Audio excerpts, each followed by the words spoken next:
Esto es Gana tu Día, el podcast. El lugar correcto para adquirir tu dosis semanal de estrategia de formación de hábitos en las áreas más importantes de tu vida. Para que todas las noches, cuando llegues a tu cama, puedas decir: hoy yo gané mi día. Llegaste a Gana tu Día, el podcast. Soy Carlos Figueroa, fundador de Gana tu Día. Mi visión es que con este movimiento vamos a impactar la vida de 100,000 personas, ayudándolas a entender que son las pequeñas cosas que tú haces diariamente las que te convierten en la persona que tú quieres ser. Cada vez que vienes a Gana tu Día, el podcast, hay 3 cosas que te va a llevar. Primero, vas a saber un poco más de qué se trata este movimiento. Segundo, te va a llevar estrategias que tú puedes implementar en tu vida para que tú también ganes tu día. Y por último, te llevas entrevistas con personas que diariamente se levantan a hacer algo que aman, que viven con pasión.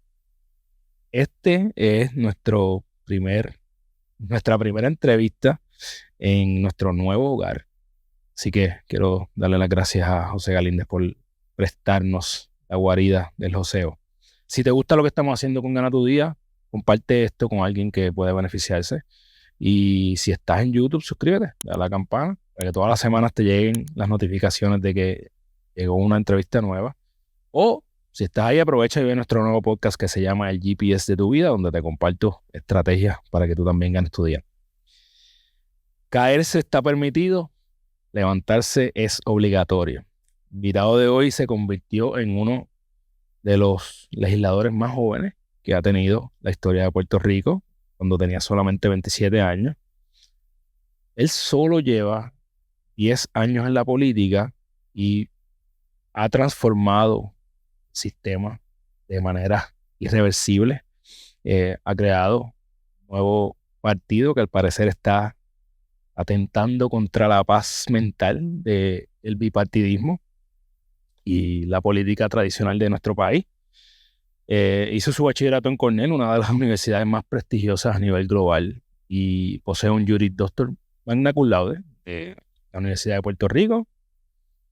Cuando no está fiscalizando adversarios, se encuentra en su rol de papá o montándose las rodillas en su bicicleta. Así que bienvenido a Gana tu Día, el podcast, el licenciado y ciclista Manuel Natal Albero. ¿Cómo estás, Manuel? Gracias. Un placer estar contigo. Y qué cosa, me gané lo de ciclista cuando me caí. Exacto. Y así me lo escribieron mucha gente. Bueno, ya oficialmente eres ciclista porque te montaste.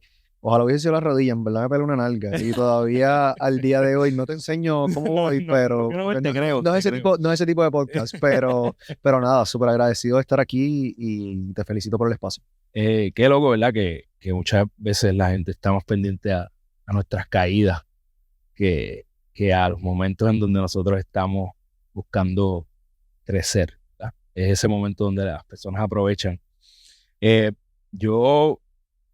Yo le pregunté a los seguidores de Gana tu Día que te preguntarían, y había una pregunta que es la más frecuente que salió. Y la pregunta va dentro de la línea de por qué alguien que estudió en una de las universidades más prestigiosas, que tal vez podría escoger muchas carreras distintas, decide meterse a la política. ¿Por qué la política? Al servicio público principalmente, ¿verdad? Porque pienso que el servicio público es una oportunidad de transformar las vidas de mucha gente. Yo creo que uno puede aportar al país que uno quiere vivir de distintas formas, pero en el servicio público uno tiene, desde mi perspectiva, la posibilidad de impactar una mayor cantidad de vidas. Y bueno, inevitablemente la forma de llegar en el servicio público en este país es a través de la política partidista. Yo siempre desde niño pensé que mi vocación era esa, era la del servicio, era la del buscar aportar positivamente a la vida de muchas personas. Y yo creo que parte de la razón por la cual eventualmente, ¿verdad?, escogí la carrera, si se quiere decir que terminé escogiendo, tuvo que ver precisamente por esas experiencias en la Universidad de Cornell, en la Universidad de Puerto Rico, porque se incentivaba mucho el tema del servicio público, del dar, del transformar, del ser parte de un cambio. Y yo creo que al final del día, sí, quizás había una ruta más sencilla, menos empinada, que no requería estar cogiendo palos todo el tiempo y que económicamente, evidentemente, iba a ser más cómoda. pero yo creo que la respuesta individual a los problemas está bien, cada cual busca su acomodo individual o de su situación particular, pero al final del día es inevitable. Te vas a chocar con lo que hace ese gobierno, con las decisiones que toma, y tiene que haber gente ahí que esté dispuesta a meterle el pecho a eso y a cambiar las cosas, y por eso pues cogí el servicio público y como consecuencia de eso involucrarme en la política. La gente escucha a Cornell de Nueva York, ¿verdad? Y a lo mejor mucha gente piensa que está en la ciudad. Mucha gente y- incluyéndome. Exacto, antes y de no ir para allá. saben, y no saben que están más cerca de Canadá que de New York City. A 3 horas de las Niagara Falls. Exacto. ¿Cómo fue tu experiencia? Hermano, cuando dicen mucha gente, Te me identifico yo, ¿verdad, vieja? Pues para Nueva York, bizcocho. Tú sabes Exacto. que el Nueva York uno conoce las películas, esto, lo otro. Y entonces llega un campo de Nueva York, lo que se conoce como un college town, o sea, un pueblo que vive la universidad. O sea, que hay 2 universidades. Cuando las universidades están en receso, el pueblo está durmiente, si se quiere decir de alguna forma. Y un frío pelú, bueno, yo le hago una historia a la gente a veces para dos cosas que me pasaron. Un día siento algo en mi cuarto, un verano que uno, ¿verdad? Siempre está con las ventanas abiertas porque no hay aire acondicionado ni demás. Yo siento algo que hay dentro de mi cuarto y no sé, caramba, escucho unos ruidos, esto, lo otro. Eventualmente doy con que tengo una ardilla dentro del cuarto.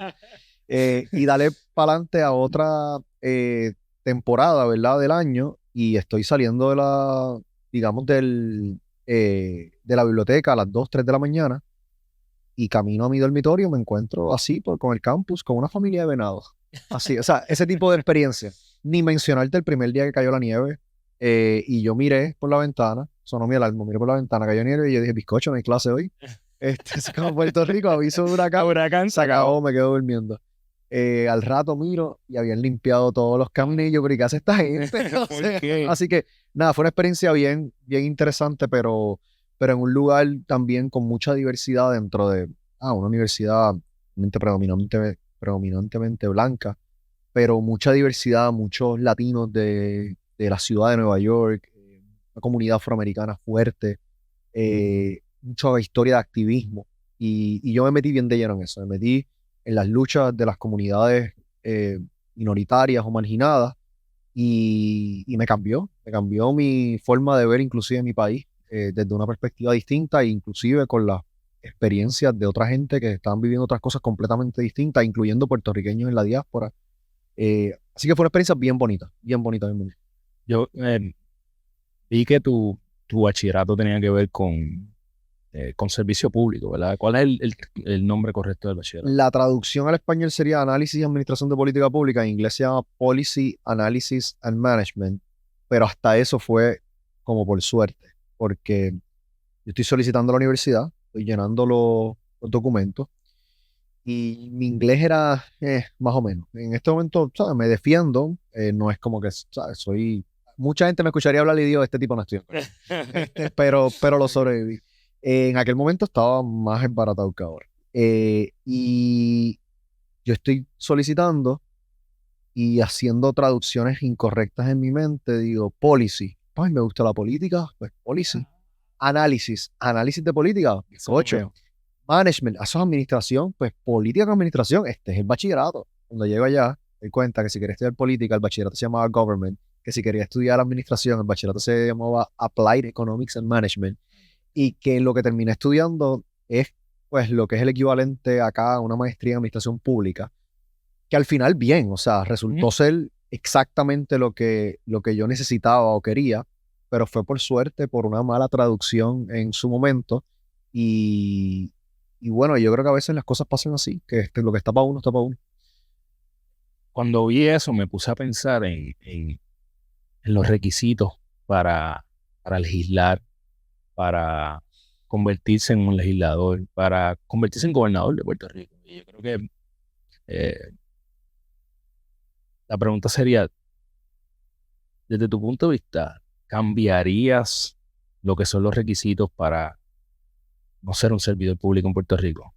¿Qué sugerirías? Ok, bueno, los funcionarios electos, ¿verdad? Los requisitos usualmente son de residencia, de edad, de ciudadanía, Y hay un requisito mínimo, ¿verdad? En cuanto al tema que tú puedes decir de formación, que es, en el caso de los legisladores, saber leer o escribir en inglés o en español. Ese es el requisito. Uno de los dos. En inglés o en español. Ok. Exacto. Tú en teoría pudieras ser alguien que solamente habla inglés y con eso cumplirías el requisito. No hay un requisito de preparación académica, no hay un requisito de preparación profesional. Una cosa es el servicio público, una cosa es personas que ocupan puestos de carrera o inclusive puestos de confianza en distintas agencias, y otra cosa es el funcionario electo. Y yo creo que es importante hacer esa distinción porque si bien es cierto que yo creo que hay que asegurarnos que las personas en el servicio público tengan todas las competencias necesarias, la preparación académica y profesional para las distintas plazas que ejercen, en el caso del funcionario electo, yo creo que es algo distinto, porque el funcionario electo se supone que es un representante del pueblo. Y en el pueblo no todo el mundo tiene bachillerato, en el pueblo no todo el mundo tiene doctorado, en el pueblo no todo el mundo tiene determinada formación profesional y académica. Y yo creo que sería clasista en muchos aspectos el requerir ese tipo de formación para poder aspirar a un puesto electivo. Claro, con eso te digo que una cosa no es garantía de otra. O sea, yo conozco personas que fueron extraordinarios funcionarios electos y servidores públicos, quizás lo que tenían era un cuarto año. Y conozco personas que fueron pésimos funcionarios electos y servidores públicos y tenían doctorados de las mejores universidades del mundo. Entonces, yo creo que lo que hace falta es compromiso, lo que hace falta es amor al país, capacidad de entender, razonamiento crítico, claro, poder asegurarse de tomar decisiones pensando en lo que es mejor para el bienestar de un colectivo y no solamente a nivel individual de la persona. Desde tu punto de vista, ¿cuál es la causa principal por la cual, y estamos haciendo una entrevista que es bastante relevante para Puerto Rico, pero es relevante para Latinoamérica y el mundo entero? ¿Cuál es la causa principal de la corrupción desde tu punto de vista? Wow. La causa principal de la corrupción, bueno, yo creo que va a la persona. O sea, yo creo que hay personas que por falta de valores, por falta de principios, eh, están dispuestos a cualquier cosa con tal de lograr un estilo de vida, lograr un poder. Eh, yo creo que comienza con el individuo, porque tú puedes tener todas las leyes del mundo. Y si hay individuos que por su naturaleza son corruptos, van a buscar la forma de dar la vuelta a la ley. Punto. Van a buscar la forma de lograr sus objetivos. Igual puedes no tener las leyes. Si tienes personas, tanto en el servicio público como en la empresa privada, porque se habla de la corrupción solamente pensando en el gobierno, pero muchas veces tiene una contraparte. La empresa privada de gente que está dispuesta a violentar leyes y demás con tal de lograr unos beneficios. Si tienes personas que son honestas, que son íntegras, que son verticales, pues no hace falta la legislación. Así que yo creo que comienza con el individuo. Hay otros elementos que son como que incentivan esa corrupción. Uno de ellos en nuestro sistema, tanto el nuestro como el de Estados Unidos, es el inversionismo político, el que para uno ser candidato a un puesto u otro necesita chavos para hacer campaña. Y los chavos para hacer campaña te dan una mayor posibilidad de ser electo, porque tienes que pagar los pasquines, porque tienes que pagar el billboard, porque tienes que pagar el personal que te está ayudando, etcétera. Y nuestro sistema permite el inversionismo privado, el que hoy te da 50, 100,000, 200,000 pesos, y el que te da 50, 100,000, 200,000 pesos está pensando en cómo va a recibir eso de vuelta y cómo recibe eso de vuelta una persona que está invirtiendo en un político. Cuando ese político llega al puesto, recibe algún tipo de beneficio, o sea, un contrato. Así que yo creo que hay un germen ahí en Puerto Rico y en Estados Unidos del inversionismo privado en las campañas políticas que lo hace bien, una relación que hace bien difícil el que aquellas personas en puestos de poder puedan ir allí a actuar conforme a lo que entienden que es mejor y no pensando en cómo les repagan el favor económico a quien le dio dinero para la campaña. ¿Cómo entonces nosotros erradicamos la corrupción? Pues yo creo que hay una combinación de dos cosas, de las personas, de los individuos, de a quién le damos la oportunidad de servir y que evidentemente aquellos que nos han fallado no pueden continuar los cargos. Y lo segundo es hacer esos cambios institucionales para evitar que esto ocurra, como es el caso del financiamiento de las campañas. Nosotros, por ejemplo, nosotros tuvimos una campaña que, en el caso de San Juan, que recaudó como una sexta, una séptima parte, quizás menos, una octava parte de lo que recaudó el candidato del PNP. Y nuestros donativos fueron donativos pequeños de miles de personas que hoy compraron una camisa, que mañana compraron una gorra, que en una actividad compraron una cerveza o un bacalaíto, que peso a peso levantamos los recursos para hacer la campaña. Versus el que fue, es un cumpleaños a 2.800 pesos por cabeza, y viene tal empresario y te da los 2.800, y el otro o el esposo o la esposa y la hija y el hijo, y cuando vienes a ver te dan en un sobre 20.000 pesos de una persona que tú sabes quién es, que evidentemente luego va a querer algo a cambio. Entonces yo creo que hay una combinación de tanto la cuestión individual de las personas que le damos el privilegio de llegar a estos puestos, como también los cambios institucionales que tienen que ocurrir para evitar que esto ¿Y siga ocurriendo. cómo filtramos a las personas? Pues fíjate, esa parte queda, ¿verdad?, en el criterio del elector. Queda en el criterio del elector de poder asegurarse de, más allá de hacer tres cruces bajo un partido, más allá de hacer este voto ciego, de porque yo soy PNP o mi familia fue PNP, pues yo voy a votar bajo íntegro, bajo la palma, o porque yo soy estadista, pues voy a votar por el PNP y ya. Que la gente, y esto está ocurriendo ya, que la gente haga un ejercicio de decir, ok, pero ¿quiénes son esta gente? ¿A quién es ese Manuel Natal? ¿Quién es ese Carlos? ¿Quién es ese otro? ¿De dónde viene? ¿Qué ha hecho? ¿Cómo su trayectoria, cómo sus ejecutorias se ajusta a lo que está diciendo durante la campaña? Y yo creo que hay una responsabilidad del elector. También hay una responsabilidad de las entidades fiscalizadoras, ¿verdad? De poder asegurarse que estas conductas no queden impunes, y no pasa, que lamentablemente las entidades fiscalizadoras se deben a los mismos políticos que los pusieron allí, ¿verdad?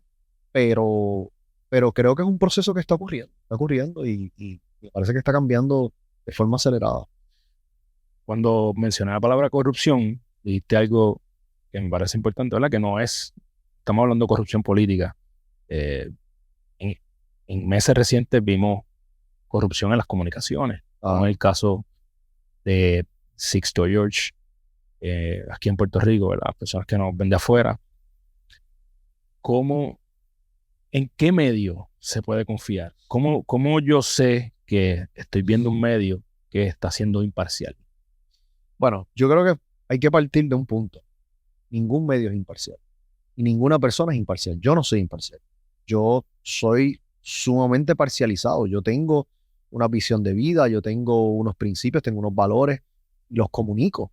Y yo creo que la importancia es para las personas que tengan toda esa diversidad de opiniones, que escuchen a más gente de las que tradicionalmente hemos escuchado, y que tengan la capacidad de utilizar su criterio propio para poder distinguir, para poder llegar a sus propias conclusiones, para poder escuchar lo que yo estoy diciendo en este podcast y decir, fíjate, eso que dijo ese chamaco, yo estoy de acuerdo con esto. Esto otro no estoy de acuerdo. O esto que dijo, mira, fíjate, dijo tal cosa y resultó ser falso porque mira aquí la información que yo encontré. Esa capacidad de criterio propio que, que muchas veces se ha desalentado en este país, yo creo que es importante. Entonces, yo no te puedo decir ni que todos los medios son corruptos, ni que todos los medios son o hay medios imparciales o no parciales, porque al final del día es un negocio, punto. Es un negocio que depende del consumo, depende de que la gente vea los programas, depende de que la gente sintonice la estación de radio, depende de que la gente compre el periódico, y es un negocio que está cambiando. Un negocio que antes, por ejemplo, en el caso de los periódicos, tu fuente de ingreso principal podría ser, ¿verdad?, la venta del periódico y las pautas. Ahora, ya el periódico, tú te paras en cualquier semáforo y te meten 5 periódicos por la ventana y todos son gratis. ¿Cómo viven? Viven de los anuncios. ¿Quiénes anuncian allí? Bueno, el gobierno también, gran parte de los anuncios. Entonces, si el gobierno utiliza sus fondos para premiar a aquellos medios que son cónsonos con su proyecto y penalizar a aquellos que no lo son, pues es un problema. Entonces, lo que vimos en ese caso que mencionas de Sixto George y demás, vemos cómo se utiliza la manipulación mediática para adelantar unos intereses políticos y económicos. Y eso es duro. Yo en mi caso, ¿verdad? Tú mencionaste en la introducción de cómo he abonado a un cambio en la política y demás, pero ha sido desde la necesidad. Ha sido desde la necesidad porque no tenía otra alternativa, porque yo llegué a la política a los 27 años y me di cuenta que en los medios tradicionales me estaban matando, me estaban pintando como una persona como que yo evidentemente no soy. Eh, y yo necesitaba otra forma de comunicarme directamente con la gente. Y por eso levanté mis plataformas sociales, que, ¿verdad? Entre la mayoría de los políticos, pues es una de las de mayor alcance. Pero fue por la necesidad, porque no me daban foros en los espacios tradicionales.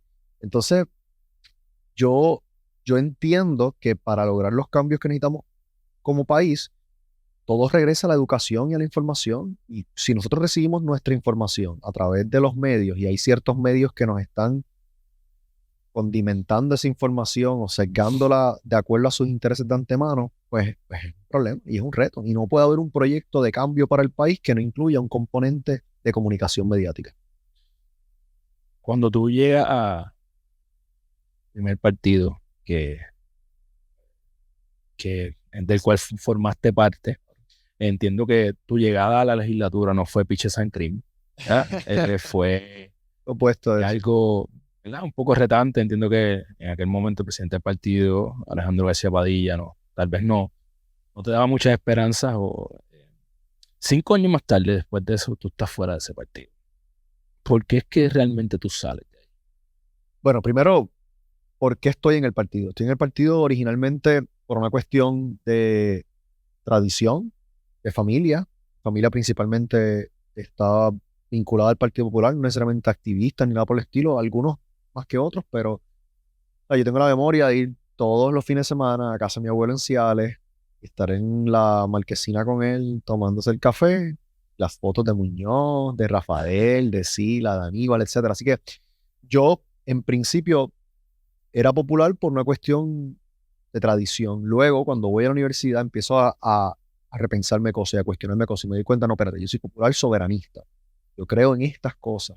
Entonces, empiezo a afinar más mi visión de por qué el partido, de los principios de justicia social, de la defensa de los trabajadores, etcétera, etcétera.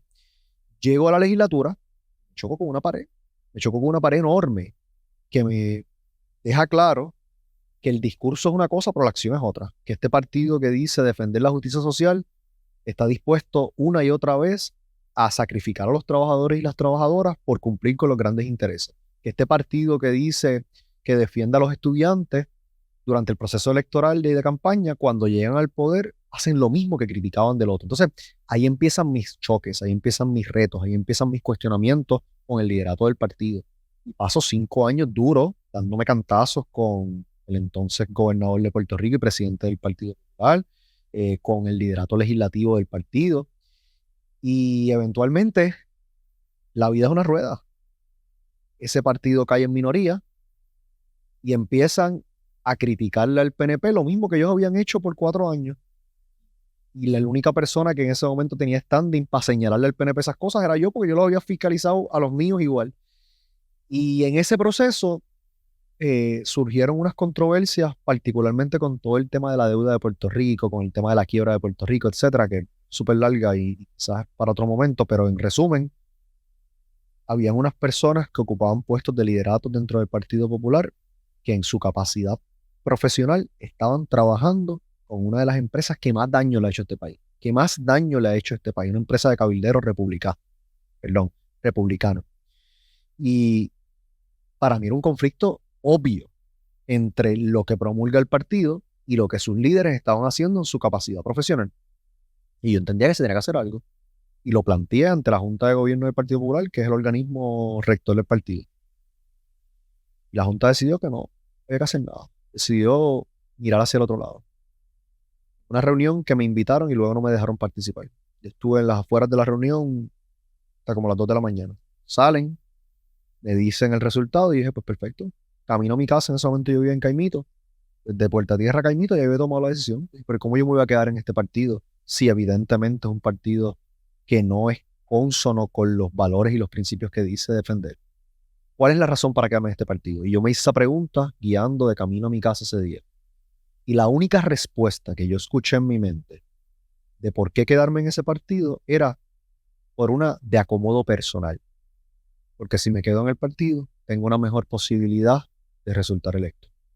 Y tan pronto yo me escuché a mí mismo diciendo eso, yo dije, ya la decisión está tomada. Esa es la razón por la cual me tengo que ir. Porque si la única razón por la cual yo pudiera quedarme en esta colectividad es pensando en una situación individual, en que desde esta colectividad tengo más posibilidades de ser electo a un puesto u otro, eso no es una razón para estar en ninguna colectividad. Evidentemente no me representa.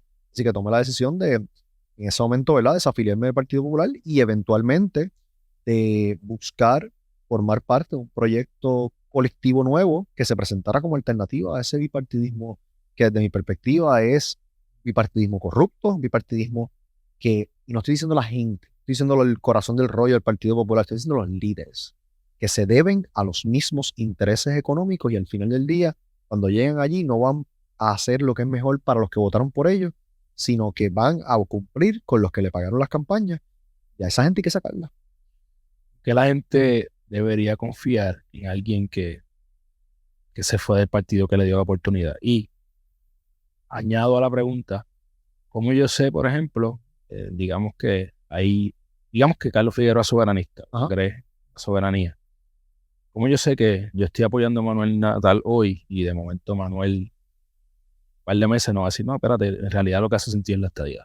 Ok, bueno, varias cosas en cuanto al tema del irse a una colectividad u otra. Para mí es un tema muy sencillo. Los principios, los valores, los pilares que dice representar ese partido, yo los he representado toda mi vida y los continúo representando. Entonces, no es que yo me fui del partido, es que el partido abandonó sus ideales y sus valores. Que como yo, miles y miles de otras personas han decidido moverse a otros espacios que verdaderamente representen esos valores de justicia social y demás. Así que en ese sentido, ¿qué significa? Y la pregunta es de confianza. Bueno, la confianza en mi caso significa de poner al país por encima de cualquier consideración. Ese es mi compromiso. Y cuando uno llega al servicio público, uno puede llegar allí inicialmente con el uniforme del PPD, del PNP, del PIB, del MVC ahora, del Proyecto Dignidad. Pero cuando usted llega al servicio público, cuando usted llega a esas posiciones, el uniforme que usted se pone todos los días no dice ni PIB, ni Victoria Ciudadana, ni PPD, dice Puerto Rico al frente. Entonces tú tienes que tomar decisiones allí pensando en lo que es mejor para el país, no para tu colectividad. Y todas las decisiones que yo he tomado, tanto cuando estaba en el Partido Popular, cuando fui independiente y ahora que soy parte de Victoria Ciudadana, han sido pensando en lo que es mejor para el país. Eso es lo primero. Sobre lo segundo, en cuanto al tema del estatus, yo siempre he dicho abiertamente cuál es mi posición en cuanto al tema del estatus. Me identifico como soberanista. Yo creo en la libre asociación como una forma de ponerle fin a nuestra relación colonial entre Puerto Rico y los Estados Unidos. En Victoria Ciudadana hemos buscado construir un movimiento político de una forma distinta a los partidos tradicionales en Puerto Rico. ¿Cuál ha sido el único tema que en este país ha importado por tanto tiempo? El estatus. Una sola pregunta se ha contestado por décadas. Si usted es estadista, usted va para aquella esquina. Si usted es independentista, usted va para otra esquina. Si usted es estado librista, soberanista, va para esta otra esquina. Pero ¿y sobre los otros temas? Sobre qué tú piensas en cuanto a los derechos de los trabajadores y las trabajadoras, qué tú piensas en cuanto a los derechos de las mujeres, qué tú piensas en cuanto a los derechos de las comunidades LGBTQI+, qué tú piensas sobre la privatización, qué tú piensas sobre el desarrollo económico. Cuando tú le preguntas a las personas en esos partidos qué piensan, vas a tener un popurrí de respuestas. ¿Por qué? Porque no se pueden poner de acuerdo en ninguno de esos temas, porque el único tema que les une es que si son estadistas o son estado libristas. Entonces, partidos construidos alrededor de la posición del tema del estatus, hoy ¿han podido adelantar la solución al problema? No. No estamos más cerca hoy que hace 80 años en cuanto a resolver el tema del estatus. Y esa es la razón de ser de esos partidos. Entonces no han podido tener su razón de ser. Pero sobre todos los otros temas, sobre la seguridad, la salud, la educación, deporte, etcétera, ¿estamos mejor que hace 80 años? No, estamos peor. Entonces estos partidos ni han atendido los problemas por los cuales se crearon y en los otros temas lo que han es creado un despelote peor. Y en Victoria Ciudadana nosotros mismos vamos a hacer algo distinto. Espérate. Yo soy soberanista. José Bernardo Márquez es estadista. Ana Irma Rivera Lacén es independentista. ¿Ok? Evidentemente, en cuanto al tema del estatus, no estamos de acuerdo. Pero más allá de eso, en otros temas, en los temas que importan para el resto del diario vivir de la gente, podemos llegar a consenso y llegamos a consenso. Llegamos a acuerdo. Y sobre el tema del estatus acordamos un proceso. Yo no te voy a convencer a ti que dejes de ser estadista, ni un estadista me va a convencer a mí de que deje de ser soberanista. Y un soberanista no va a convencer a un independentista que deje de ser independentista. Pero podemos por lo menos pactar un proceso que sea justo, que sea participativo y que al final sea el pueblo el que tome la decisión. Entonces, la respuesta es que no es que yo deje de ser soberanista o que mañana alguien pueda pensar la estadidad, es que el compromiso de Victoria Ciudadana es con un proceso que sea justo, que sea inclusivo, que sea participativo y que el pueblo decida. Y en ese sentido, eso representa una amenaza por los partidos tradicionales, porque ya el PNP no puede decir que tiene el control del tema del estatus, porque hay 200, 300 mil personas que son estadistas que no son PNP, porque son progresistas, porque creen en los derechos de las mujeres, porque creen en los derechos de los trabajadores, porque creen en los derechos de las comunidades LGBTQI+, y no se ven representados en el PNP, se ven representados en Victoria Ciudadana. Así puede pasar en personas que son soberanistas y que no están de acuerdo con las políticas que el Partido Popular hoy dice una cosa, mañana dice otra, y se ven reflejadas en Victoria Ciudadana. Así que estamos buscando romper con la forma tradicional en que se han organizado políticamente las cosas en Puerto Rico, y eso va a requerir de mucho diálogo y comunicación. Sacando a Victoria Ciudadana del medio, volviendo a Manuel Natal. Ajá. Mencionaste una analogía que me gustó, ¿verdad? Cuando tú eres electo, te pones la camisa de Puerto Rico. Basado en eso, ¿tú crees que en algún momento existe la posibilidad de que tú cambies de parecer con respecto al estatus político? Bueno, no, o sea, yo pensaría que obviamente va a depender de las alternativas. O sea, si tú me preguntas así point blank, entre la libre asociación y la independencia, ¿qué usted prefiere? Yo prefiero la libre asociación. Si usted me pregunta entre la libre asociación y la estadidad, ¿qué usted prefiere? Yo prefiero la libre asociación. Si usted me pregunta entre la estadidad y la independencia, ¿qué usted prefiere? Yo prefiero la independencia. O sea, te puedo ir cada uno de los escenarios de acuerdo a cuál sea la alternativa en el momento. Ahora, lo que para nosotros es importante es que el proceso sea justo, que el proceso sea participativo, porque yo prefiero la libre asociación y yo puedo llegar al poder y diseñar un proceso que sea hecho a la medida de que la libre asociación sea lo que sea lo que favorezca. Ese proceso, o lo que favorezca al pueblo, una votación, ese proceso va a carecer de legitimidad, porque si está sesgado de antemano para una de las alternativas, como ha ocurrido históricamente, tiempo reciente, ¿verdad? Con el tema de la estadidad por parte del PNP, nadie va a tomar en serio esos resultados. Oye, el PNP tiene un plebiscito que el 97% de las personas que participaron votaron por la estadidad. Y fueron al Congreso de los Estados Unidos y la gente se le rió en la cara. ¿Por qué se le rieron en la cara? Porque carece de legitimidad. Así que yo creo que, más allá de lo que es mi posición personal, ¿verdad? Que yo respeto las posiciones de otras personas. O sea, yo respeto a quien entienda que la independencia debe ser el curso a seguir para Puerto Rico. Respeto a quien piense que debe ser la estadidad. Yo tengo posiciones distintas. Y que esas posiciones no pudieran evolucionar de acuerdo ¿verdad? A las discusiones, a lo que pase, a lo que sea el momento en particular cuando se toma la decisión, absolutamente, pero es que de eso se trata, de uno tener una mente abierta y de seguir desarrollando y creciendo y demás.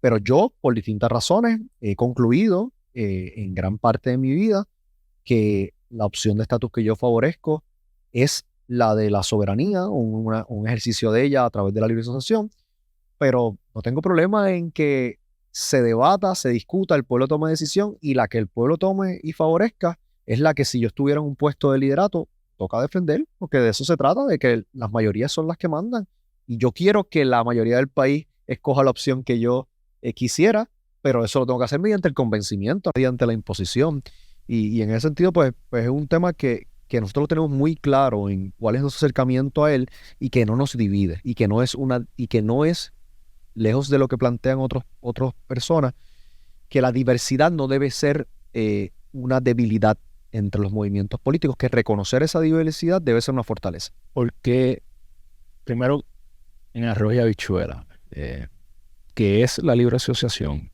y por qué es lo que tú promueves? Bueno, en un ejercicio de soberanía, que es no es otra cosa que la capacidad de un individuo, en este caso un país, de tomar decisiones, uno puede hacer con esas decisiones y con esa soberanía lo que uno entienda, ¿verdad? Y una de esas cosas que uno pudiera hacer sería el poder llegar a un acuerdo con otro país, en este caso evidentemente Estados Unidos, por la relación, ¿verdad?, política que tenemos, sobre cuáles van a ser los detalles de nuestra relación durante un periodo de tiempo en particular, cuáles son los poderes que el pueblo de Puerto Rico en el ejercicio de su soberanía va a retener y cuáles son los poderes que va a delegar en esa relación a su contraparte, en este caso Estados Unidos. En cierta manera, esto es lo que está ocurriendo en gran parte del mundo. Gran parte del mundo por el tema de la globalización, por el tema de muchísimas otras consideraciones, muchos países para formar parte de algo más grande están haciendo ejercicios de delegación de soberanía, ya sea en la Unión Europea, ya sea en tantos otros lugares que para buscar formar parte de un colectivo hay unas normas mínimas en común que requieren de algún tipo de delegación de soberanía. En el caso de Puerto Rico, ¿cómo se vería eso? Se podría ver como un pacto de libre asociación, es decir, un acuerdo entre el gobierno de Puerto Rico y los Estados Unidos sobre cómo va a ser la relación de Puerto Rico y los Estados Unidos por los próximos 20, 30 años. Y eso nos da algo que nos falta en este momento, certeza. Certeza de poder planificar un país que no tenemos porque lamentablemente en la actualidad la soberanía del pueblo de Puerto Rico reside en el Congreso de los Estados Unidos. Hoy un Congreso te da lo que mañana otro Congreso te quita. Hoy un Congreso, o hace unas cuantas décadas, un Congreso nos dio la sección 936 del Código de Rentas Internas, que significó que en la industria de las farmacéuticas muchas empresas se establecieran en Puerto Rico, y etcétera. Y otro Congreso decidió que lo quería quitar. Y eso tuvo un efecto enorme sobre la economía de Puerto Rico. Hoy un Congreso, o hace unos años un Congreso pensó que era una buena idea imponerle a Puerto Rico una junta de control fiscal. Quizás mañana otro Congreso decide distinto. Pero ¿cómo Puerto Rico se va a planificar de aquí a 15, 20 años con esa incertidumbre? Cuando puede venir mañana o el día después el Congreso de los Estados Unidos y tomar decisiones que afectan todas nuestras posibilidades en este país. Así que la libre asociación y un pacto de libre asociación nos podría dar una certeza que nos hace falta, en donde nosotros retenemos unos poderes, delegamos otros y al final podemos tomar decisiones sobre nuestro futuro de una forma más responsable. Hay quien plantea que, bueno, ¿y por qué entonces no la independencia? ¿Por qué entonces no la estadidad por los otros beneficios o que puedan tener una u otra? Y ese debate yo estoy dispuesto a tenerlo cuando sea el momento. Ahora, lo que yo no estoy dispuesto a hacer es a que nos divamos exclusivamente por eso. A que entonces la solución a esta situación era crear un partido libre asociacionista. Y ahora entonces todos los que somos libre asociacionistas nos vamos a encajar aquí para volver a organizarnos conforme a cómo se organizan los partidos tradicionales. Ese modelo ya está probado y ha fracasado. O sea, tenemos que organizar más allá del tema del estatus. Y sobre el tema del estatus tenemos que llegar a unos consensos mínimos que tienen que ser procesales, porque si no, vamos a estar patinando en el mismo lugar una y otra vez. Puerto Rico es una de las primeras naciones que sacó a un gobernador de una forma pacífica. ¿Cómo es que, esto es una opinión, cómo es que nosotros no nos hemos rebelado contra un organismo que fue totalmente impuesto como es la Junta de Control Fiscal? Yo creo que, ¿verdad? A mi impresión es que hay mucha gente que está sobreviviendo, mano. La gente la está pasando mal. La gente, ¿verdad? Uno puede quizás desde su espacio de privilegio, no sé, como sentirse que los días pasan y bien, pero hay mucha gente que todas las semanas está pensando en cómo va a cumplir para la próxima, cómo va a pagar su casa, en cómo va a pagar la medicina, en cómo va a pagar la comida, en cómo va a mantener a su hija en la escuela, en cómo va a pagar los servicios médicos. Entonces, mano, cuando uno está sobreviviendo, es bien difícil pensar en algo más grande, es bien difícil pensar en el colectivo. Entonces, yo creo que gran parte tiene que ver con eso, tiene que ver con la situación de necesidad que está pasando tanta gente en nuestra población y que por distintas razones asumo responsabilidad, ¿verdad? Quienes tenemos el privilegio de hablar a través de distintos micrófonos y demás, no hemos podido comunicar cómo o explicar cómo esas decisiones que está tomando esa Junta de Control Fiscal y ese grupo tan antidemocrático afectan el diario vivir de los puertorriqueños. Yo creo que hay mucha gente que no lo entiende así, que lo ve como algo lejano. Esas son 7 personas que están ahí. Sí, está mal, pero pues qué caramba. A los políticos que hemos tenido, mejor que vengan estos y pongan la casa en orden. No se dan cuenta que las decisiones que esa gente está tomando inciden sobre su diario vivir, sobre el diario vivir de las personas de carne y hueso en Puerto Rico. Así que creo que también hay un tema ahí de cómo explicamos, comunicamos, educamos mejor las implicaciones esa Junta de Contrafiscales en el Diario Vivir del Pueblo. Y claro, hay un reto ahí porque hay unos intereses económicos de por medio, unos medios de comunicación que también, ¿verdad? Volvemos al mismo lugar, que se benefician en cierta manera de que las cosas no cambien o de que esta gente esté ahí. Y es un reto grande, pero yo creo que hay un pueblo, no me gusta utilizar la expresión despertando, ni nada por el estilo, pero creo que hay un pueblo que, que está adquiriendo más y más conciencia, cosas que se están viviendo, sobre todo una generación más joven que viene por ahí subiendo libre de muchas de estas ataduras, esta forma de ver las cosas tan tradicional. Y, y es inevitable que todo lo que nos oprime, que todo lo que nos busca marginar, que todo lo que nos busca mantener dependientes, eventualmente vaya a caer. ¿Cómo fue la experiencia de crear partido? Un partido que en una elección básicamente sobrepasó a los partidos tradicionales como el PIB, que o sea, en menos de 4 años, en menos de 5 años, ese partido nuevo, este Movimiento Victoria Ciudadana, le dio una pela al PIB. Eh, ¿Cómo se logró eso? ¿Y cómo fue la experiencia de crear eso? Bueno, importante señalar que el éxito de Victoria Ciudadana no se limitó, ¿verdad?, a una colectiva u otra. Nosotros logramos en muchos lugares derrotar al PNP y derrotar al Partido Popular. O sea, que es un movimiento con vocación de mayoría. Y eso ocurrió en menos de 2 años. Victoria Ciudadana se anunció su fundación en marzo del 2019 y en noviembre del 2020 nos presentamos a nuestra primera elección. O sea, que fue en básicamente 18 meses en donde tuvimos que inscribir el partido, donde tuvimos que recoger los endosos, donde tuvimos que pelear con la Comisión Estatal de Elecciones para que nos reconocieran las candidaturas. O sea, fue un proceso, nos pusieron el pie desde el principio. Pero, pero fue un proceso bonito porque se dio desde el convencimiento de que había que hacer algo distinto, desde el convencimiento de que tenemos que atrevernos a soñar, del convencimiento de que quedarnos en nuestras casas no era alternativa. Y eso fue lo que motivó a Victoria Ciudadana a formarse eventualmente. Fue el producto de muchas conversaciones, de conversaciones que ocurrieron, algunas de ellas inclusive antes que yo fuera legislador independiente, y yo estando en el Partido Popular todavía, de gente que en distintos espacios estaban dando unas luchas importantes, pero que se dieron cuenta que, caramba, de forma individual esto no se va a mover, quizás tenemos que buscar la forma de unir esfuerzos.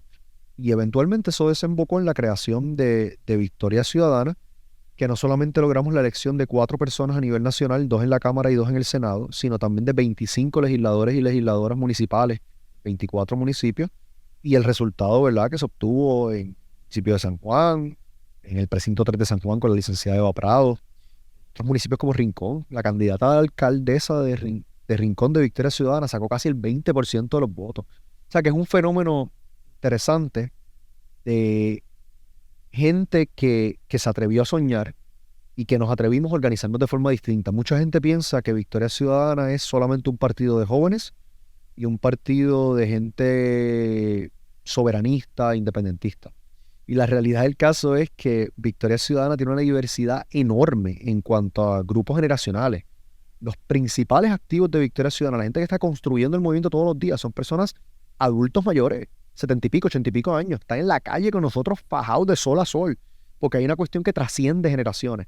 Y lo mismo con el tema del estatus. Nosotros tenemos una cantidad de compañeros y compañeras que tienen otra visión de estatus, algunos que son estadistas, otros que el tema del estatus es secundario para ellos, y que están en el proyecto porque reconocen que la agenda urgente que tiene el movimiento es una agenda que hay que impulsar y es una agenda de posibilidades para Puerto Rico.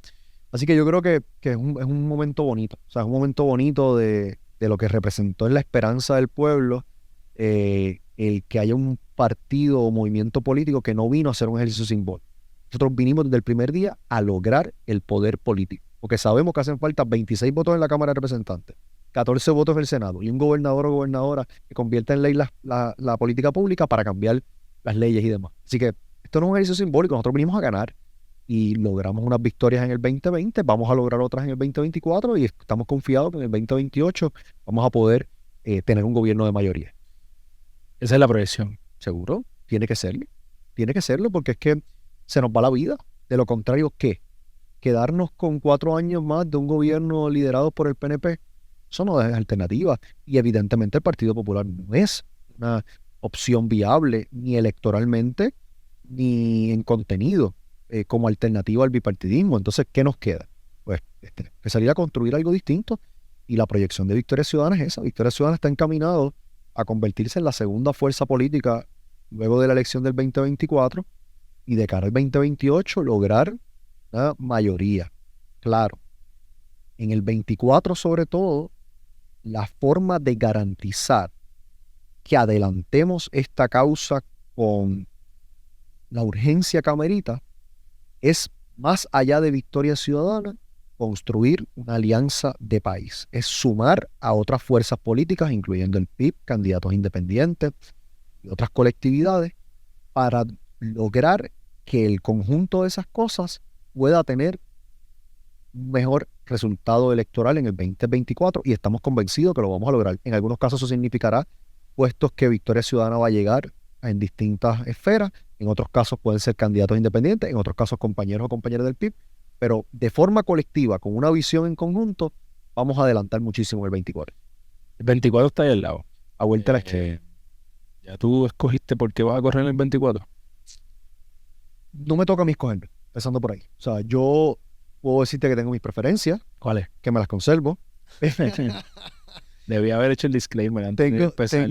Tengo mis preferencias, pero reconozco que no es una decisión mía, una decisión colectiva. En primera instancia de Victoria Ciudadana, en segunda instancia de la Alianza País.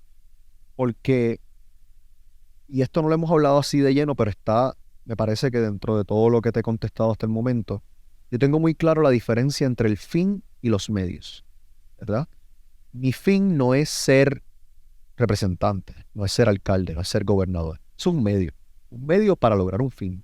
¿Cuál es mi fin? Mi fin es que hayan unos cambios en Puerto Rico. Mi fin es que mis hermanos Eduardo y Ricardo se puedan quedar en Puerto Rico. Mi fin es que mi hija Valentina pueda caminar por las calles de este país segura. El medio, bueno, pues el medio ha sido en momentos desde la Cámara de Representantes, en otro momento desde la candidatura, en otro momento como abogado. El medio puede cambiar, el fin no. Entonces, muchas veces la gente en la política electoral se enamoran de los títulos, se enamoran de las candidaturas, se piensan que el fin es el puesto. Y para mí eso es secundario, yo te lo digo con total tranquilidad.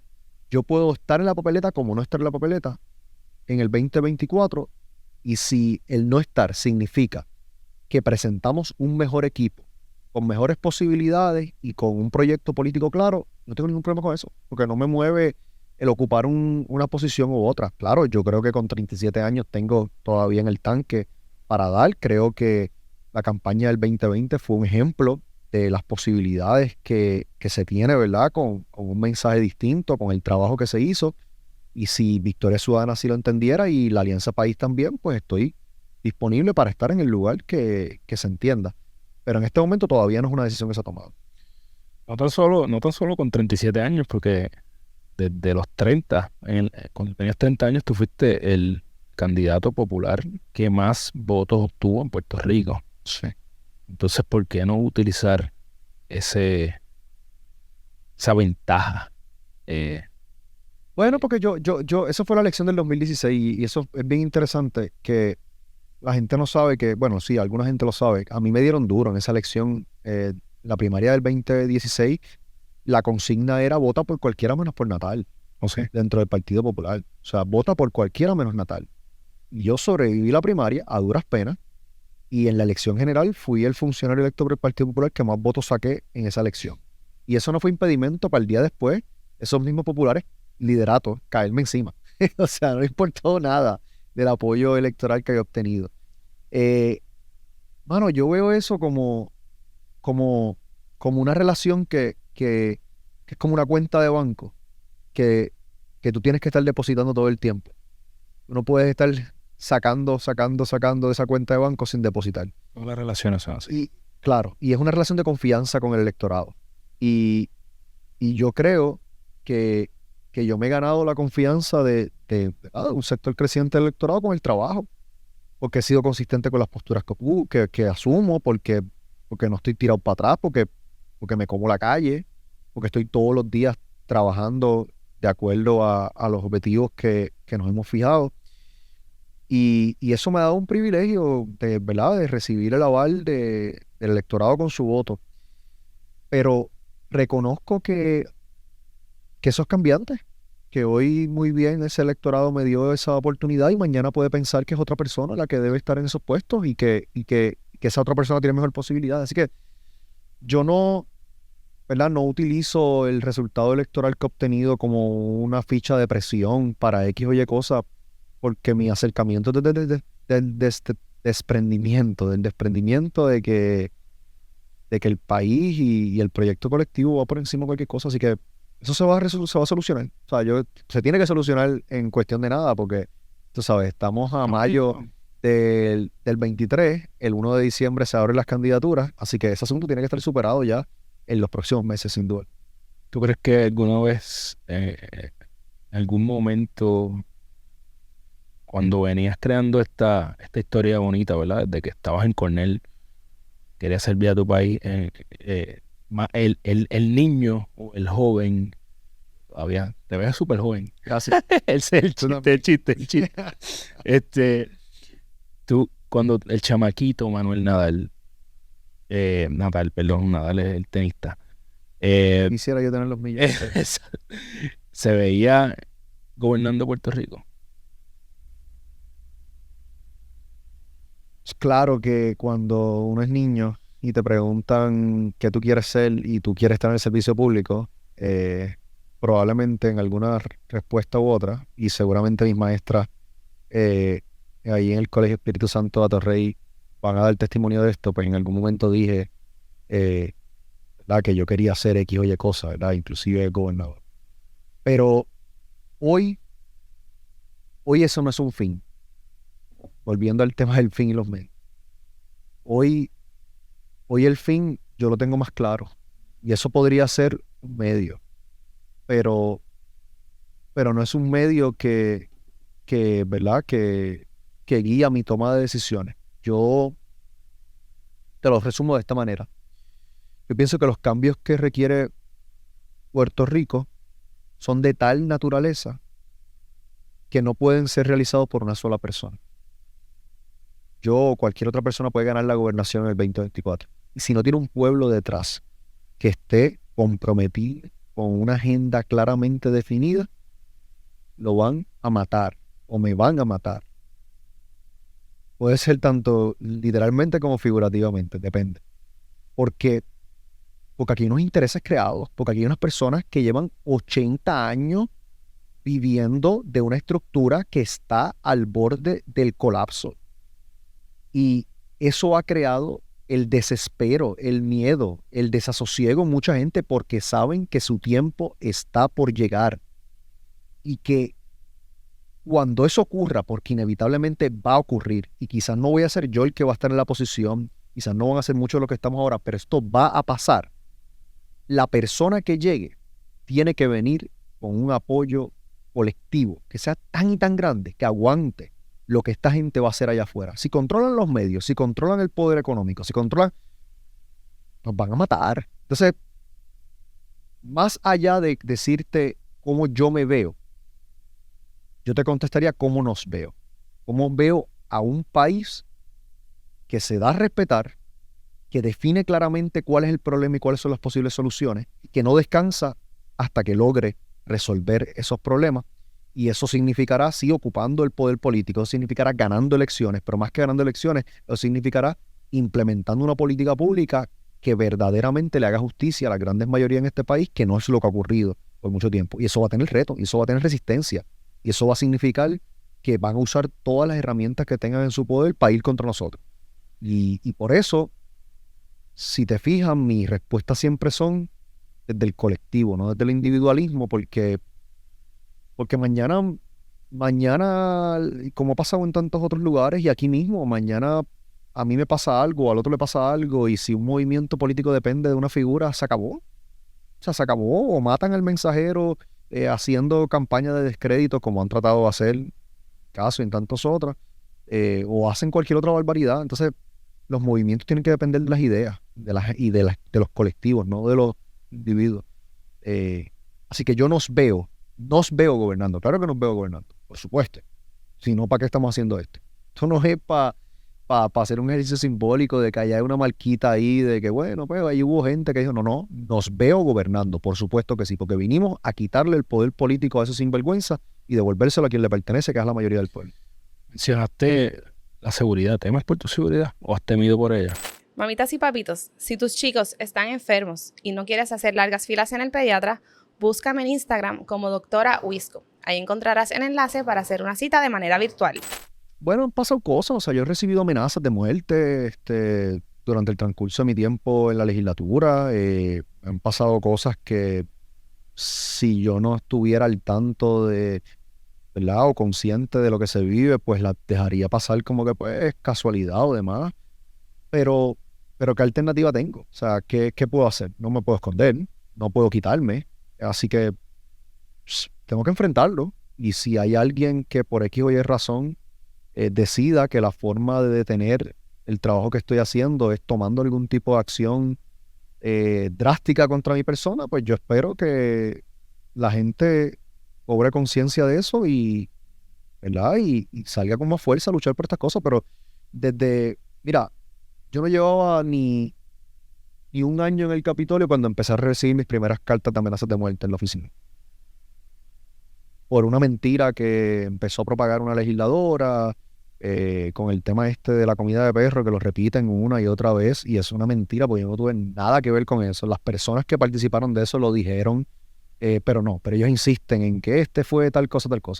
Y yo he tenido situaciones de policías que tanto los que se identificaron como tal, que me enviaron las cartas de amenazas de muerte, como otros que me han enfrentado en la calle. Un policía una vez que me amenazó con el arma en la calle, tipo fuera de servicio. Me dice, yo soy policía. Yo, está bien, gracias por el servicio.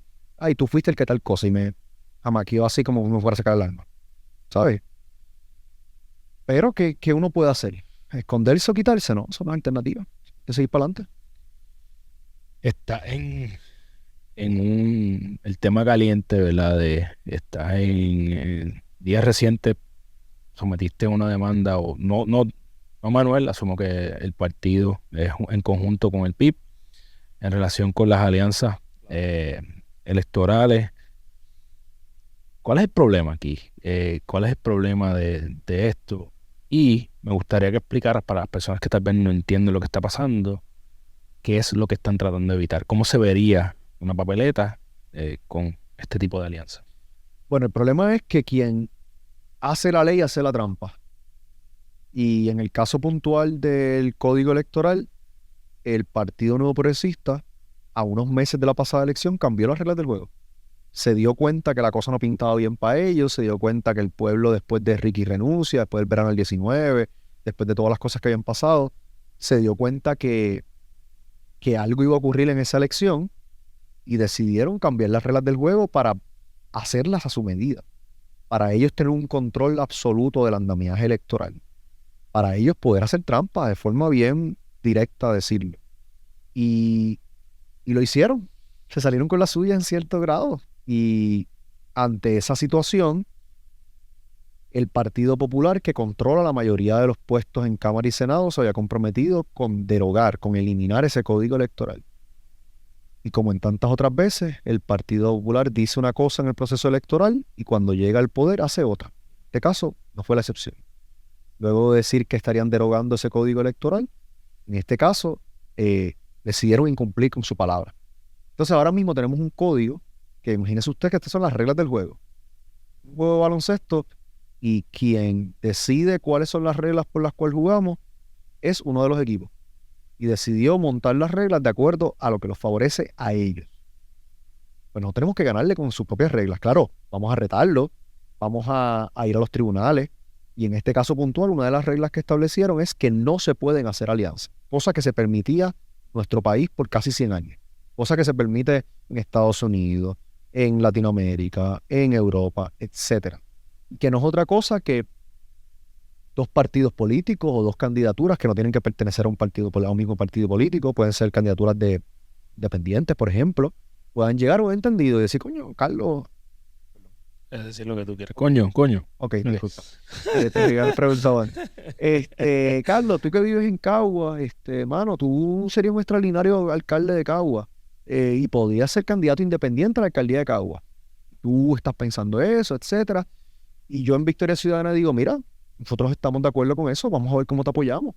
Entonces, ¿cómo podemos lograr una alianza para que tú como candidato independiente puedas aparecer en la papeleta como candidato independiente, en la columna, pero también puedas aparecer bajo la insignia de Victoria Ciudadana porque llegamos a un acuerdo y los votos que obtengas se sumen para al final el conteo de voto final? Eso pasa.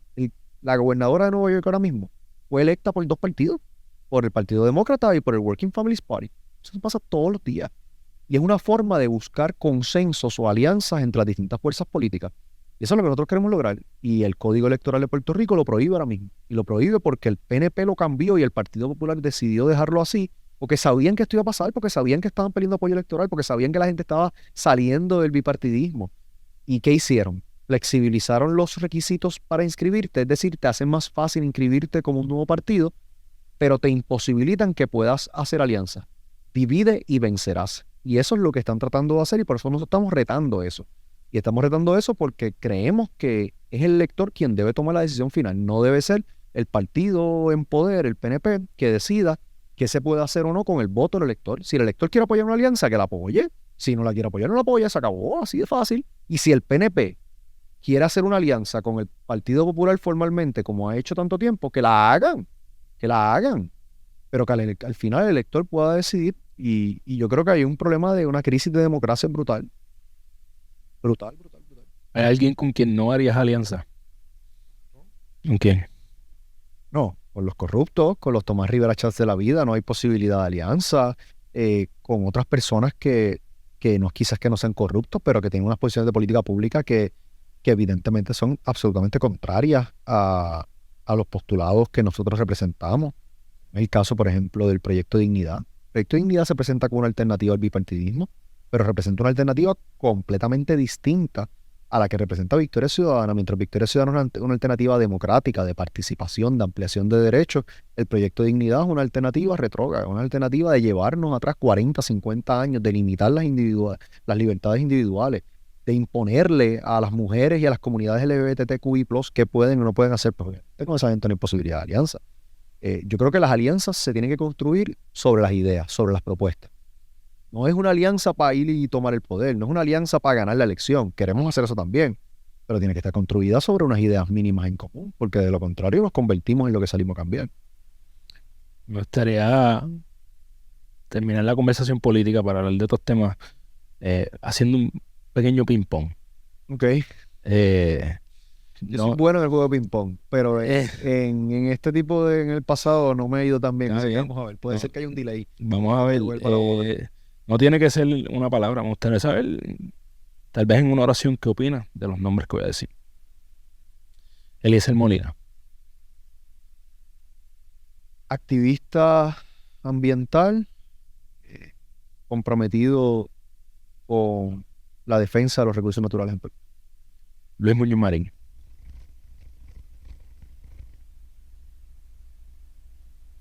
Padre del Estado Libre Asociado,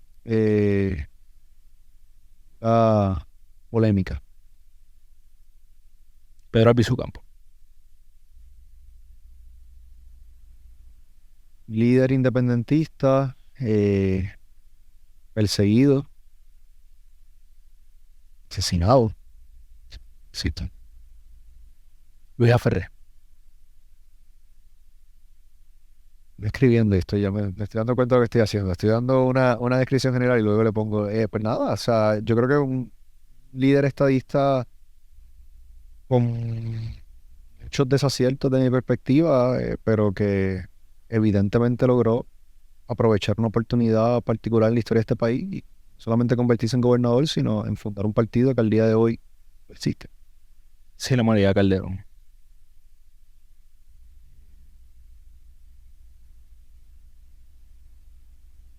Una administradora, persona bien atenta al detalle, persona bien diligente. Nada, obviamente la primera gobernadora de Puerto Rico. Aníbal Acevedo Vilá. Yo creo que es posiblemente el político más astuto, o uno de los más astutos que ha tenido este país. Esa inteligencia y astucia logra los puestos más altos en este país. Jennifer González. Una mujer muy sagaz, muy astuta políticamente y que ha sabido eh, presentarse de una forma que la gente la percibe de una forma muy distinta a lo que son sus acciones, porque evidentemente con la mayoría de sus acciones no estoy en una forma de acuerdo, pero reconozco que la forma en que se proyecta hace que un sector creciente del pueblo piense que es distinto. Necesito una respuesta a esto. Desde tu punto de vista, ¿quién ha sido el mejor gobernante o la mejor gobernante de Puerto Rico y quién ha sido el peor o la peor? Para mí el mejor gobernante de Puerto Rico ha sido Roberto Sánchez Vilella. Parece que es el gobernador más honesto, más íntegro y de mayor visión que hemos tenido. Para mí el peor gobernante de Puerto Rico ha sido Luis Fortuño. Parece que durante los 4 años que estuvo Luis Fortuño, no solamente se llevó al país al nivel de endeudamiento que estamos, sino que se creó toda la zapata para muchas de las cosas nefastas que estamos viviendo en el presente. Las leyes para flexibilizar el uso debido de nuestros recursos naturales, las leyes para permitir el traslado de individuos multimillonarios a Puerto Rico, vacacionar en Puerto Rico y no pagar contribuciones, un sinnúmero de cosas muy nefastas. Se creó la zapata durante el periodo de Luis Fortuño, así que si pensara en el mejor gobernante que ha tenido Puerto Rico, pienso en Roberto Sánchez Vilella. Si pensara en el peor o más nefasto, pienso en Luis Fortuño. Hace unas semanas yo conversé con a Aliana Vigio, la líder de Consentimiento. Claro. Y esto es una conversación que a mí se me queda en la mente por muchas razones, porque no tengo una respuesta, no tengo una solución yo. ¿Qué tiene que pasar para que Valentina, Catalina e Isabel puedan vivir sin temor a que va a venir un novio celoso, les va a hacer daño, que puedan, lo digo y me pongo hasta emocional, que puedan caminar por la calle sin tener miedo, que puedan aspirar a lo mismo que va a aspirar Carlos Ignacio, mi hijo? Bueno, yo creo que comienza como todo con la educación. Empieza con la educación de cómo podemos sacar de nuestra sociedad ese mal que ha estado tan presente y que lo continúa estando, que es el machismo. O sea, vivimos en una sociedad machista, vivimos en una sociedad que está construida alrededor de muchos privilegios, incluyendo el privilegio de ser hombre. Si a eso le añade el privilegio de ser hombre, blanco, etcétera, o sea, ¿verdad?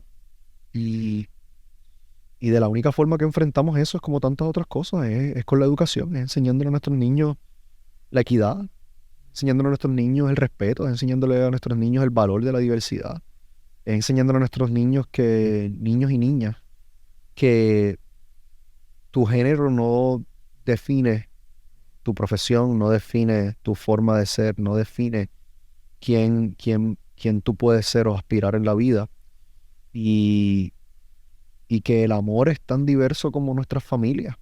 Y yo creo que si desde temprana edad a nuestra niñez le educamos con lo que se conoce como perspectiva de género, que no es otra cosa que el respeto a la equidad y a la diversidad, vamos a tener jóvenes y adultos que ya tienen eso dentro de su ADN. Como mismo una vez tuvimos o tenemos el machismo dentro de la fábrica que tenemos como sociedad, se puede hacer lo mismo a la inversa. Toma tiempo. Y requiere de cambios generacionales. Y obviamente hay otras medidas correctivas que se pueden tomar a corto plazo, o remediativas, perdóname, pero que no van a la raíz del problema. Y como tantos otros, ha sido un problema que se ha discutido desde la demagogia, desde la politiquería, del oportunismo político y nos ha privado de implementar políticas públicas que puedan solucionar esto a mediano y a largo plazo y nos está costando vida. Todos los días, todas las semanas vemos eventos de violencia machista y más allá de las campañas o de las reacciones de tiempo en tiempo, no parece haber un compromiso del gobierno con atenderlo. Esperemos que está sembrando con tu movimiento tal vez pueda aportar. Yo le pregunté a Liana que si ella veía progreso en el feminismo y su respuesta fue que sí. Claro, claro. Más sin embargo, yo no veo muchas noticias, pero es inevitable ver las noticias que semanalmente, estamos a un punto que semanalmente, y cuidado, si más de una vez por semana ve un feminicidio. Entonces no tengo una solución. Yo creo que sí hay que sembrar la semilla de la educación, pero necesitamos algo más inmediato y no lo veo. Pero yo creo que es una cosa que no cancela la otra, ¿verdad? Y los grupos que son expertos en estos temas, que son, ¿verdad? Obviamente grupos liderados por mujeres, han hecho unos señalamientos muy puntuales de cosas que se pueden hacer para atender el problema a corto plazo, a mediano y a largo plazo. Y desafortunadamente, estas personas que están en el poder no han tomado esas recomendaciones, no las han implementado. Entonces, hacemos mesas de diálogo, convocamos grupos, pero es más para las fotos, es más para escuchar, para decir qué están haciendo. Al final no se implementa nada porque no hay voluntad. Eh, Algunos de estos feminicidios se pudieron haber evitado. Unos con órdenes de protección, con personas que fueron al sistema, al gobierno, a pedir ayuda y el gobierno les ignoró.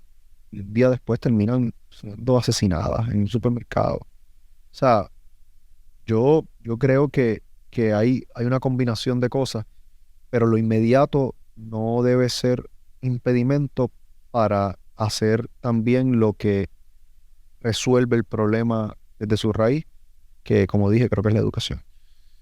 Como padre de una chica de 12, ¿qué consejo le das al padre de una de 4 para 15? Mano, yo te digo que es una aventura y es un proceso de aprendizaje de parte y parte, ¿verdad? Para mí el privilegio más grande que he tenido en mi vida ha sido el de aportar la formación de una niña tan especial y son tiempos de muchos cambios, son tiempos de grandes retos, son tiempos de que muchas cosas están pasando alrededor de estos niños y estas niñas. Eh, Desde la pandemia, el alejamiento, eh, las relaciones interpersonales. Muchos de estos niños estuvieron casi 2 años detrás de una computadora, que no vieron sus amiguitos, etcétera, la tecnología, el acceso a tantas cosas. Y para mí yo creo que el consejo más importante es el de la confianza, es el de la comunicación, es el de asegurarse que bueno, que esa personita sepa que siempre puede contar contigo para decirte cualquier cosa, no importa cuán difícil o grave sea, y que uno siempre va a buscar velar por sus mejores intereses y para mí eso es lo más importante. Para mí en este momento, con una preadolescente, lo más importante es poder cultivar esa relación de confianza y de comunicación y de que ella sepa que no importa qué, su mamá y su papá están ahí para acompañarle, para orientarle, para evitar que se caiga, pero que cuando se caiga, ayudar a sacudirle las rodillas y levantarle. Y, y nada, y tengo mucha esperanza en esa generación. Veo a niñas como Valentina y las veo con unos valores y unos principios de desprendimiento y una empatía y una solidaridad, que lo que viene por ahí es bonito. Este país tiene más futuro que pasado. Estoy convencido de eso. Yo confío en eso también, optimista hasta la muerte en ese sentido. He visto, estamos hablando de nuestros viejos antes de empezar a grabar, he visto que tiene mucha nostalgia por abuelo Tony y me pregunto, veo las fotos que pones en el campo, ¿verdad? De los tiempos que pasaste con él. Me pregunto si te pudieras transportar al futuro, Cuando Manuel tenga 80, 85, 90, A ver si llego allá. digamos en que, ¿verdad? Con mucha salud llegue, que no sabremos si a lo mejor eres abuelo Manny. ¿Qué historias tú crees que le estarás contando Wow. a tus nietos? Bueno, primero sobre mi abuelo, ¿verdad? Mi abuelo es la figura de mayor influencia en mi vida. Jíbaro cialeño extraordinario, sentido del humor increíble y con muchas historias que contar, muchas historias que compartir, muchas vivencias, ¿verdad? Del transcurso de su vida, de cosas bien bonitas, retantes, etcétera. Y a mí lo más que me emocionaba y me emociona de pensar en mi abuelo era que la edad nunca fue impedimento para nada, ¿verdad? Mi abuelo murió con 90 años y literalmente minutos antes de que pues, pasara lo que pasó, nosotros hablamos por teléfono y tenemos todo un listado de cosas pendientes, proyectos pendientes que tenemos que hacer, porque era una persona visionaria, una persona que siempre estaba pensando en el futuro. Y yo quisiera, ¿verdad? Que bueno, que yo pudiera a, a mi hija, ¿verdad? A mis descendientes, los que tenga, poder transmitirle ese mismo amor y esa misma pasión por lo que uno ha hecho, por la forma en que ha vivido. Y esa honestidad en identificar lo que salió bien y lo que no. Mi abuelo también me contaba de muchas cosas que no salieron bien, o de muchas cosas que él no manejó bien, y que si pudiera hacerlas de forma distinta, las haría, y me lo estaba diciendo para que yo las hiciera de forma distinta, ¿verdad? Eh, pero quisiera poder transmitir eso, quisiera poder transmitir certeza y tranquilidad y serenidad de que se vivió una vida de acuerdo a lo que uno entendió aquí, sobre todo correcta, y, y de la cual uno pueda estar orgulloso, pero que le pueda dejar un legado a aquellos y aquellas que bueno, que se quedan. Y eso lo tengo muy presente. Lo tengo muy presente, no pensándome sentado allí en la línea, en Ciales, en hacer la historia con mi nieta o mi hijo o lo que fuera, sino en asegurarme que lo que sea que yo le deje a aquellos que vengan después sea algo que sea motivo de orgullo. ¿Cómo están las lesiones? ¿Estás ready ya? Te vi hombro lastimado, el guayazo que hablamos. Estoy en ese proceso de cuando los carros llegan a las 100.000 millas, que los tunos que no le hiciste, ahora hacerlo puede ser más complicado, Sí. pero hay todavía forma de remediar. Mano, me siento como que en tiempos recientes llegó una rachita media complicada, pero, pero dentro de todo con ánimo. O sea, para mí el deporte siempre ha sido algo bien importante en mi vida, la recreación, etcétera. Y, y yo pues jugué baloncesto toda la vida. En tiempos recientes por el tema del hombro llevo sin jugar ya bastante tiempo. Ahora por lo menos tengo una excusa para no meter la yompa. Estoy operado del hombro, tú sabes. Coño, Así yo que- iba a saber eso en un opero cuando Sí, tenía 10 años. exacto. Pero pues la usé ahora. ¿Qué voy a decir? Y lo mismo con el tema de la bicicleta, pero me siento, mano, que esos espacios, si uno no los tiene, es bien difícil sobrellevar lo demás. Por- Porque son espacios de uno, por ejemplo, en la bicicleta. O sea, me monto en la bicicleta, pongo las manos en ese manubrio y no estoy pensando en más nada que no sea llegar de punto A a punto B sano y salvo, que incluye no solamente no caerme, sino no ser atropellado por un carro, lo que sea, y de retarme. Y en ese proceso de uno sufrir, porque se sufre mucho, uno buscar fuerza, uno buscar fortaleza mental y luego llegar al tope literalmente en algunos casos de una cima y decir, diablo, mira todo lo que subí. O mira lo que dice el Garmin que le metí en cuantos pies, o tiempo, o distancia. Y utilizar eso como motivación para otras cosas. Y creo que uno tiene que estar obviamente en un estado mental y emocional saludable, cómodo, para poder atender tantas otras cosas de la vida. Así que física y emocionalmente en lucha. Ahorita, cuando empezamos a hablar, mencionaste que, ¿verdad? Estaban, en un momento de tus comienzos, estaban tergiversando quién era Manuel Natal. ¿Quién es Manuel Natal? Mano, o sea, digo, hablar de uno, ¿verdad? A veces es como bien difícil, pero yo pienso que, o sea, ¿verdad?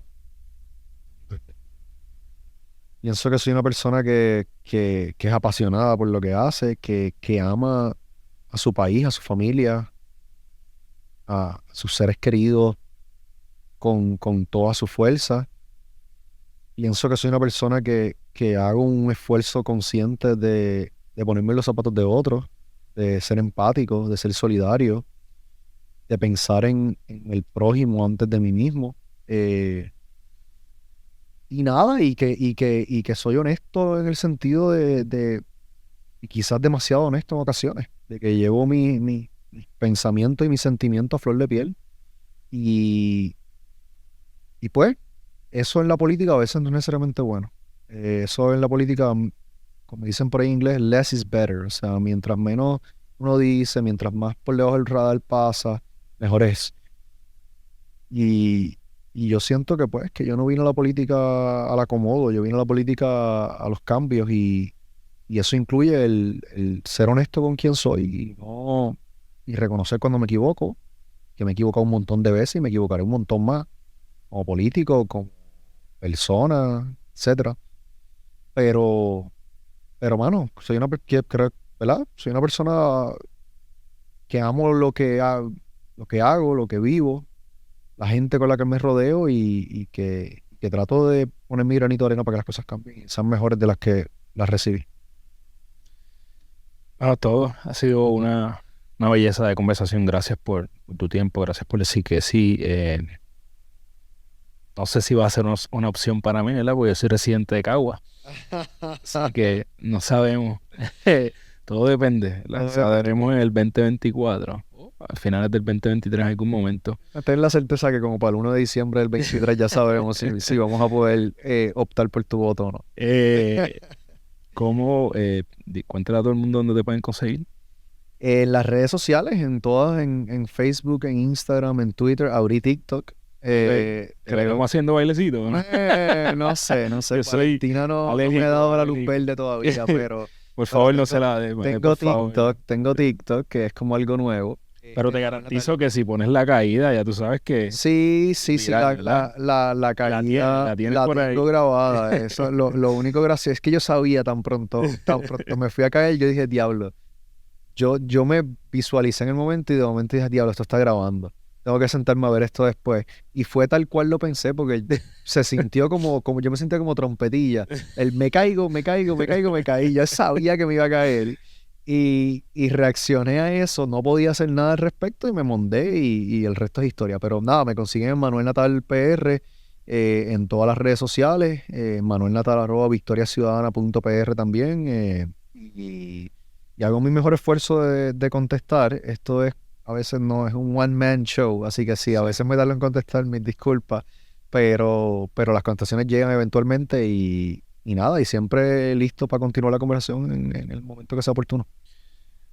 Ganar tu día es hacer las cosas que te convierten en la persona que tú quieres ser. ¿Cuáles son esos 3 a 5 hábitos que Manuel Natal hace todos los días para que cuando él llegue a la cama pueda decir hoy yo gané mi día?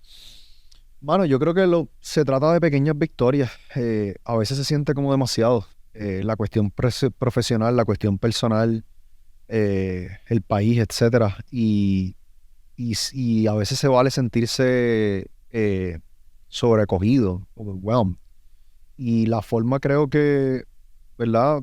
Más eficiente de moverse, porque después de todo eso se trata, de seguir moviéndose, aunque sea un paso a la vez, es de lograr pequeñas victorias, es de dividir las cosas de la forma más precisa posible y de ir alcanzando pequeños objetivos o pequeños milestones. Y yo creo que todos los días yo trato de hacer eso. Todos los días trato de, ok, pensar a la semana, al mes, al año, voy para adelante, pero aterrizar en el presente, qué voy a hacer ahora para que eso pueda ocurrir.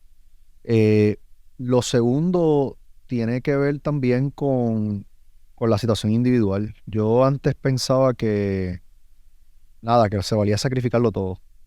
Todo por cumplir con el país, por cumplir con el trabajo. Y con el pasar del tiempo me doy cuenta que evidentemente no, que si uno no está bien física, emocionalmente, eso va inevitablemente a afectar tu desempeño en otras áreas. Y yo creo que el ponerse a uno mismo también como una prioridad dentro de la infinidad de cosas que uno tiene que hacer, me parece que es una mejor práctica. Una práctica para uno estar bien, para uno estar en posición de ayudar a otros y para uno ser la mejor versión de uno. Y eso cuesta, porque depende del tipo de persona que tú seas, pero yo sé que yo soy una persona que me pongo en el final de la lista muchas veces, y he tenido que aprender no necesariamente ponerlo en el tope, pero ponerlo suficientemente cercano para poder cumplir con esas cosas que a uno le da el ánimo para seguir, el tiempo en familia, el montarse en la bicicleta y tener un rato de no pensar en nada que no sea llegar de punto A a punto B, y que eso me permite ser más eficiente en el resto. Ellos. Gracias por estar aquí. Siempre termino dando las gracias a mis amigos de Woodbrand por el apoyo. Gracias por estos 3 años de colaboración. Sabes que puedes conseguir gorras como esta y como esa que está ahí, que se la vamos a regalar a Manuel. Ahora no sabemos si la vas a poder usar o no. No, que va. Pero bueno, no tiene una que diga PR. tenemos No, una. está hermosa, está Por lo hermosa. menos tiene la bandera ahí. Y tengo varias de ellos desde hace tiempo y he, ¿verdad? Apoyado la marca y me alegra que marcas puertorriqueñas estén apoyando proyectos de jóvenes emprendedores que están buscando abrirse espacio ¿verdad? De forma distinta. Así que sí, la voy a usar con mucho gusto. Me van a ver por aquí para arriba. Abajo. Ahí está, en la patineta, coño, no hablamos de la Como el patineta. One Wheel. One Sí, Wheel. sí, Yo sí. no soy muy diestro en estos términos, pero ahí la tiene. Puedes ir a woodbrandpr.com y utilizar el código GTD y consigues la tuya. Y siempre termino también con que me llevé muchas cosas bonitas de esta conversación. Primero, recordar que no somos imparciales, no somos. Y yo creo que reconocer eso nos ayuda a aprender y desaprender algunas cosas, ¿verdad? No hay nada de malo con cambiar de opinión. Yo soy fiel creyente, yo lo digo públicamente, probablemente algo que yo diga hoy puede que me contradiga, nunca va a contradecir mi integridad personal. Muy bien, eso es Pero lo importante. sí puedo contradecirme porque yo no soy la misma persona que yo era ayer. Exactamente. Estoy abierto a todo, estoy abierto a cambiar de parecer en todo. Creo que es importante recordar, y esto es algo que en el pasado yo he cometido error, de enamorarte del fin y no de los medios, ¿verdad? Tú me recuerdas cuando yo empecé a Gana Tu Día, pensaba que iba a ser un curso y ya, y todo el mundo, y se acabó. Y eso era solamente un medio. Mi fin es impactar vidas, y si Exactamente. hoy es el podcast, si otro día tenemos que hacer otras cosas, o sea, sabrá Dios, y la política en algún momento es la forma en que va a impactar vidas, así que uno nunca sabe. No descarto nada en mi futuro, siempre y cuando no esté atado a la integridad, obviamente. Y mi movimiento se llama Gana Tu Día, y una de las cosas que yo siempre digo es que debemos ganar pequeñas victorias diarias, ¿verdad? Así que empezamos este podcast, son esas pequeñas cosas que tú haces diariamente. Yo creo que nuestros fracasos y nuestros éxitos no son repentinos, son acumulativos, poco a poco. Y esas pequeñas victorias son muy importantes, así que exhorto a todo el mundo a que busque la suya. Manuel, gracias por tu tiempo, mi gente. Espero que te hayas disfrutado esta conversación tanto como yo. Sabes que la puedes conseguir en todas las plataformas de podcast, Spotify, Apple. Si estás ahí, danos 5 estrellas para seguir creciendo. Si nos estás viendo en YouTube, no te pierdas. Mi nuevo podcast se llama El GPS de tu vida. Te regalo ahí las estrategias que yo utilizo para ganar mi día. Y si tú quieres conseguir a Carlos Figueroa, ya sea para ir a tu empresa, alguna charla, me puedes escribir a carlos@ganatuya.com. Esto estuvo brutal. Recuerda que eres la única persona responsable de todo lo que pasa en tu vida, de la forma en que cumples tus sueños, desarrollando los hábitos que te acercan a ellos, porque eres tus hábitos. Realmente toma las acciones que te acercan a tu futuro yo, para que cuando vayas a la cama todas las noches puedas decir yo, gané mi día. Yeah.